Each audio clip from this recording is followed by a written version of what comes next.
Hello guys, আমি rider ভাই Malaysia. আজকে আমার বন্ধুর সাথে আমি যাচ্ছি ব্যাংকে টাকা দিতে, বাংলাদেশ ব্যাংকে টাকা দিতে, রেমিটেন্স পাঠাতে।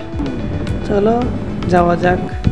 প্রথমে আমরা যাব মালয়েশিয়ার মে ব্যাংকে, ওই দিক থেকে টাকা উঠাবো, উঠিয়ে তারপর যাব মানিগ্রামে, সেখান থেকে বাংলাদেশ ব্যাংকে টাকা পাঠাবো।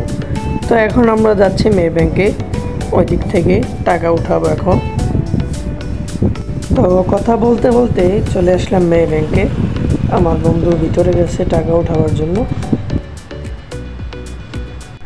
এখন আমরা চলে যাব সরাসরি মানিগ্রামে, যেখান থেকে বাংলাদেশ ব্যাংকে টাকা পাঠানো যায়। আজকে অনেক জাম ঠেলে যাচ্ছি। আমার বন্ধু একটু তাড়াহুড়োর মধ্যে, আমিও একটু তাড়াহুড়োর মধ্যে। আজকে শুক্রবার, আমরা টাকা পাঠিয়ে তারপর যাব নামাজে। প্রচুর গাড়ি আজকে, এই গাড়ির ফাঁকে ফুঁকে চলে আমার বন্ধু ভুলবশত যে দিক দিয়ে মানুষ হাঁটাচলা করে ওই দিক দিয়ে উঠে যায়। তারপরও আমরা ওই দিক থেকে আগাতে আগাতে কিছুটা সামনে আগে, তারপর আমরা পৌঁছে যাব এখন। আর অল্প একটু জায়গা, আমরা পৌঁছে যাবো এখন মানিগ্রামে।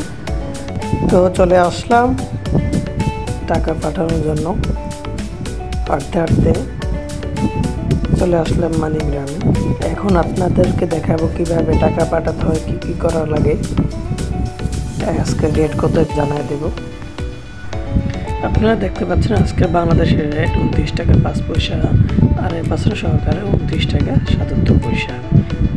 ব্যাংকে আসার পরে আপনাকে একটা ফর্ম দেওয়া হবে, ফর্ম ফিল আপ করতে হবে। দেখে লিখতে হবে আপনার ফোন নাম্বার, অ্যাকাউন্ট নাম্বার, যার কাছে টাকা পাঠাচ্ছেন, যার অ্যাকাউন্টে পাঠাচ্ছেন উনি আপনার কি হয় ইত্যাদি লেখা লাগে।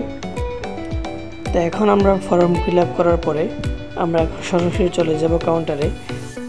আরও ভালো হয় বাংলাদেশে অ্যাকাউন্ট খোলার পরে যে কাগজটা দেয় ওই কাগজটা থাকলে ফর্ম ফিল আপ করতে আরও সুবিধা হয়। তো সরাসরি চলে গেলাম আমরা কাউন্টারে টাকা দেওয়ার জন্য। টাকা দেওয়ার পর আমাদেরকে একটা রিসিপ্ট দেওয়া হলো, রিসিপ্টে টাকার অ্যামাউন্ট লেখা হলো এবং আমাদেরকে জানিয়ে দেওয়া হলো 24 ঘন্টার মধ্যে টাকা বাংলাদেশে চলে যাবে। তো আমরা এদিকে কাজ শেষ করে, নামাজ শেষ করে আমরা চলে যাচ্ছি আমাদের গন্তব্যে। তো আল্লাহ হাফেজ বন্ধুরা, আজকে বিদায় নিচ্ছি। আবার দেখা হবে অন্য কোনো ভিডিওতে। কেমন হলে ভিডিওটা জানাবে কমেন্ট বক্সে। তো জানিয়ে দিও তোমাদের কেমন ভিডিওটা তোমরা, আমি চেষ্টা করবো তেমনই ভিডিও দেওয়ার জন্য। তাহলে বন্ধুরা আজকের মতন বিদায়। আশা করি ভিডিওটা ভালো লেগেছে। ভিডিওটাতে লাইক, কমেন্ট, শেয়ার এবং আমার চ্যানেলটা সাবস্ক্রাইব করে বেল আইকন চালু করে রাখবে।